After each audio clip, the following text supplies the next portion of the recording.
શૈલભાઈ પેલા કોટનમાં કોમ્બો લાવવાના હતા લાવ્યા કે નહીં? હા લાવ્યા ને ભાઈ, ચાલો બતાવું. જોઈ લીધું. આ કોટનમાં શર્ટ રહેશે ચેક્સમાં, આ કોટનમાં પેન્ટ છે, ખાલી એનું મેચિંગ જોઈ લો. કોમ્બિનેશન જોજો ખાલી, આપણે જાતે સેટ કરેલા કોમ્બો છે અને મેચિંગ તમારે એક નંબર રહેશે. જોઈ લીધો. આનો મેચિંગ કલર છે.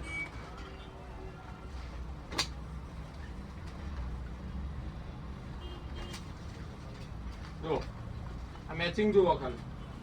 ક્રીમ કલરના પેન્ટ ઉપર બ્લેક લાઇનિંગ વાળો શર્ટ છે એટલે તમારે પહેરશો તો એક નંબર લાગશે. આ જુઓ ચેક શર્ટ છે પ્લસ ગ્રીન શેડ વાળું પેન્ટ છે ને મેચિંગ એક નંબર. જોઈ લો. જો તમારે આ કોમ્બો જોઈતો હોય તો આવી જાઓ Sahil garment Vagra, ST depot સર્કલની પાસે. એકદમ બેસ્ટ પ્રાઇસમાં તમને મળી રહેશે.